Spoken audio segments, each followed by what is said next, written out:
This man has won 36 games in his first 3 years with the Dallas Cowboys. And every offseason, we talk about his job. The team is going to the playoffs. The quarterback, you can make an argument, outplayed anybody in the league this year after he took over play calling duties. I'm glad Jerry decided to clarify that Mike McCarthy is under contract and he'll be there next year, and he should be. And you want to know what the crazy part about that is? Us as Cowboys fans, we don't care, bro. A lot of people want to see us get to a Super Bowl, and a lot of the times that leads to us being extremely unreasonable, especially concerning a coach that, like Marcus Spears has said, has honestly taken this team to somewhere they haven't been in 20 plus years. Confused about what I'm talking about? Let's get right into it, as not only do we discuss is Mike McCarthy being overlooked, but I'm also about to dive into another topic concerning coaches and how the NFL needs to put a stop to this one process. All right, first things first, let's take a look at Big Mike's resume, because I don't think people really understand how good of a head coach he has actually been throughout the entirety of his career. Sure, a lot of people are going to give you he played with Aaron Rodgers, he played with Brett Favre, now he's playing with Dak Prescott. He's always had amazing quarterbacks throughout his entire career, and while that is true, it doesn't change the fact that Mike McCarthy is in the top 20 all time as far as coaches wins. And honestly, if he is here with the Cowboys next season, barring us getting eliminated against the Packers in the wild card or something, that's the only way I can see Big Mike losing his job, is if we lost to the Packers this weekend. But barring something crazy happen, he's more than likely going to be coming back next year. We know Pete Carroll and a lot of these other guys on this list have already stopped coaching. So by the end of next season, even if he was to win 10 games next year, he would be top 12 all time in NFL wins for head coaches. We got to put a little bit of respect on Big Mike's name. You don't accidentally win that many games. At some point, you have to give credit to the man that's leading the charge and say he must understand how to run an organization, or how to be a manager in a sense, because essentially a head coach is almost like your general manager of your business, right? Not GM as in the sense of he's picking his players and stuff, but in the sense of he's going to be the forward, front-facing person that is representing that brand, and it is charged with keeping the entire structure of the actual team itself, the on-field aspect of the team, intact. And there's one thing that has been very clear since Mike McCarthy has gotten to Dallas, and that's the fact that he's given Dallas a level of consistency that they have not seen since literally the 1990s, during that Super Bowl run, during that dynasty run in the early 90s. That is the last time the Dallas Cowboys have been able to put together 3 or more seasons of 12 or more wins, and that's huge because 12 wins usually signifies a top 2 seed in the NFL. Usually, if you can get to 12 wins, you're guaranteeing yourself one of those top 2 or 3 seeds in the NFL. So that's letting you know that he's piloting some of the most potent teams in the league over the last few years. So if history repeats itself at all, and the Cowboys are finally starting to develop this level of consistency that we haven't seen since the early 90s, literally, then hopefully we can start seeing the Cowboys make some deep playoff runs here with Mike McCarthy leading the charge, because at the end of the day, that's all you can really ask for, is giving yourself a chance every single year to win the big one. And for over the last couple of years where Mike McCarthy has actually had Dak Prescott to work with, he has 100% gotten us to the playoffs. And in fact, this is the first time the Cowboys have made the playoffs in 3 consecutive years since 1994 to 1996. That was the last time we made the playoffs in 3 consecutive years. And I'm throwing these stats out here at you guys so you can understand, like, what Mike McCarthy has been able to do with this team should not be overlooked. I understand. Trust me, I be wanting to punch a hole in my screen too sometimes when I see some of Mike McCarthy's questionable play calling as far as game clock and time situation and all that kind of thing. When I see him not take a timeout whenever we're all screaming at the TV, timeout, timeout. Trust me, There are those situations that pop up that honestly are more glaring than all the good that he does, because those, while they are small situations, they're usually very, very important, and they're usually at a point in the game that is honestly can flip the momentum one way or another, or stop the bleeding, or help the team in a tight spot. And there's been times when we've been like, yo, Mike McCarthy, what are you doing, bruh? We feel that way about Mike McCarthy because we watch the Dallas Cowboys every week. I guarantee you, if you had a vested interest in the rest of these NFL teams and you sat there and actually tried to watch those games, you would see coaches make questionable calls all day long, young and old. We saw Mike McDaniel making questionable calls all game against the Ravens. We saw Dan Campbell start playing Madden against the Cowboys in that Detroit Lions game. We have seen coaches all year long make questionable calls and do questionable things, and we as Cowboys fans feel like it's a Mike McCarthy issue because we just don't pay enough attention to other head coaches in the NFL. So yes, I do believe that Mike McCarthy deserves credit because, like I was saying, he has developed a structure for this organization on the field, for the on-field aspect of the organization, that has allowed these players to not only thrive and actually get better. We've seen improvement from these players each and every year, including our quarterback, but it has not only allowed them to thrive and get better, but it seems like he's created a culture in which the players have all fully bought in. That was something that in the Jason Garrett era and Bill Parcells era,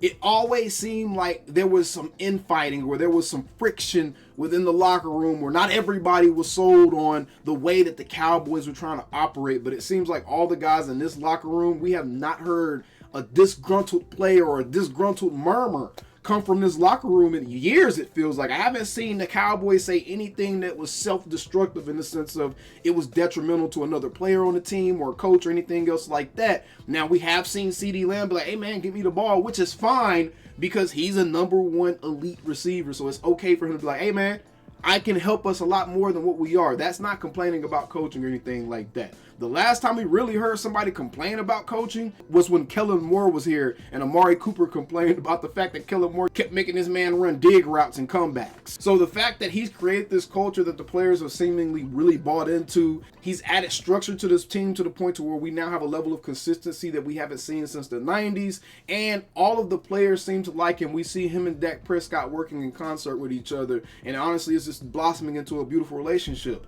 I would not be opposed to, if we don't lose in the wild card this year, and hopefully we can get further than that, bro. I'm really hoping we at least at minimum make it to the NFC Championship this year. But I would not be opposed to bringing Mike McCarthy back because it's hard to find a coach that's going to give you 3 straight winning seasons, 3 straight 12-game winning seasons. Point blank, period. It's hard to find a coach that is actually allowing your quarterback and helping your players on your team get better. We're seeing Dak Prescott and CeeDee Lamb develop the kind of chemistry we saw with Devontae Adams and Aaron Rodgers right before Mike McCarthy left.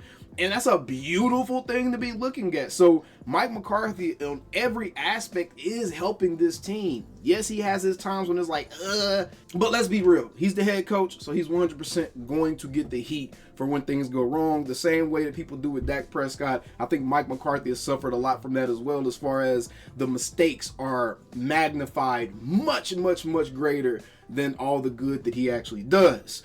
Speaking of good that's being done, one of our coaches has been doing a lot of good since he's been here, and it's Dan Quinn. And these NFL teams are out here trying to snipe our coaches, but I'm going to say this.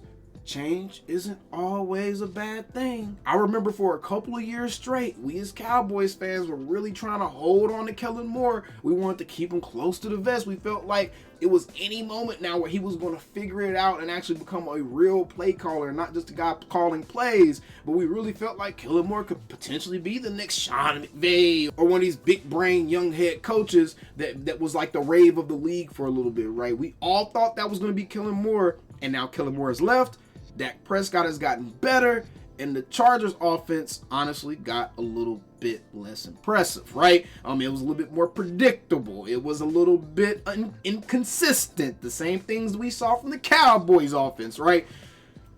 And there's been times where the defense has suffered the same fate for the Cowboys, where it's been a little bit inconsistent, where in December and January it completely slows down as far as generating turnovers. And there's been times where we look at how some of the players are being used, or why some players are being used, or why some players aren't being used. And obviously, as fans, we're always going to speculate on stuff like that. But Dan Quinn is someone that has been able to escape a tremendous amount of scrutiny because he saved this team from the depths of having the worst defense in NFL history. Now, I will say this. Any coach that came in and made that defense look better, they were going to get a lot of credit. And I feel like Dan Quinn came into the perfect situation to kind of rebuild his brand coming out of Atlanta, in which he showed us an inability to adjust and make adjustments in game to the point to where you don't lose a 28-3 lead against the Patriots in the Super Bowl. But he came to Dallas and was able to beautifully rebuild his brand and his career, and now he's one of the most coveted coaches on the market. While I'm not extremely nervous about losing Dan Quinn, I'm about to explain why in a second, my bigger issue with this is the fact that this is happening as we're going into the playoffs. And this seems to happen every single year with Cowboys coaches as we go into the playoffs. I believe it's a huge distraction. I believe the NFL needs to revisit this rule. Although they can't try to interview coaches and stuff during wild card week or the week before the playoffs, they can interview them after the divisional round of the playoffs.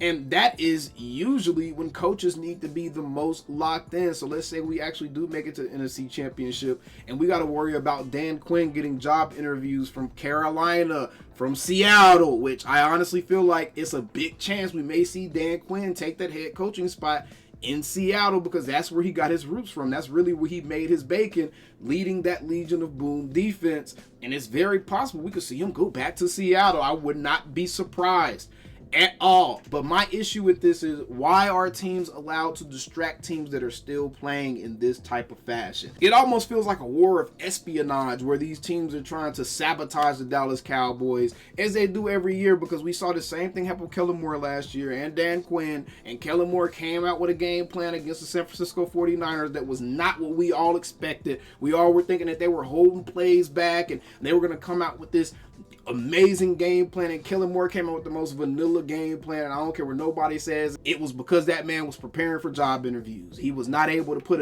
as much time as he needed to into that game plan, into watching film, because I don't care what any of y'all say. If you have a job interview that could potentially be worth millions, you're going to dedicate some type of time or attention to it. These coaches can say what they want to say. Oh, it's not going to distract me. Bro, you being out of the film room and having to prepare for an interview, even for one day, is a huge distraction in the playoffs, where all it takes is one game to get eliminated. So I 100% believe the NFL needs to change this to where teams are not allowed to interview coaches until the season is over.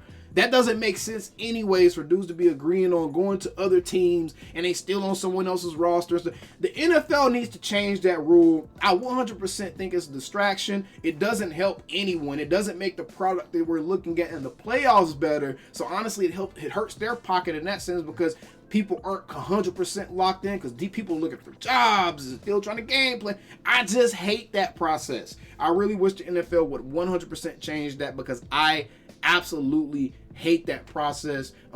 Yes, Dan Quinn has a lot of interest. He's going to be one of the hottest coaching candidates on the market this year. But like I said, I'm not too upset about that, because I honestly feel like the Cowboys have Dan Quinn's replacement on the roster right now. And honestly, you could probably go two different ways with this. Our defensive coaches include Joe Witt Jr. and Al Harris.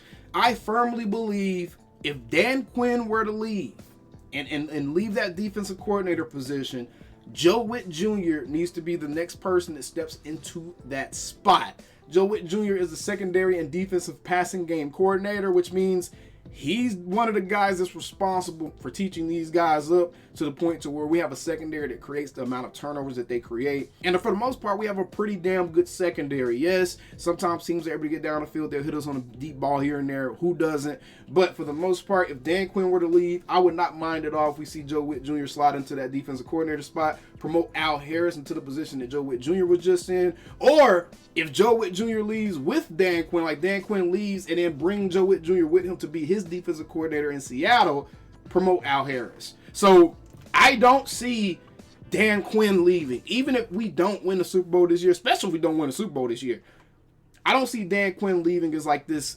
franchise-breaking move that's going to set the Cowboys back, because I 100% believe we have a guy that is ready to be a defensive coordinator or to take a bigger role right now on our coaching staff, and that is Al freaking Harris. All right, but either way, kind of want to come discuss this stuff with you guys. Yes, Mike McCarthy does get overlooked. He does not get enough respect for the things that he's been able to accomplish as a head coach, not only with the Cowboys, but just in general through his career. Super Bowl winner, top 20 in wins.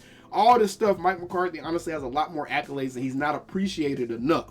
But he still makes mistakes that makes Cowboys fans mad. And just like any other head coach, people are going to talk about that more than the things they are doing positively, because most of the positive things that head coaches do are behind closed doors. So it is what it is. Either way, y'all know I was in these videos how them Cowboys take calling me, texting me, paging me, asking me, am I still them boys?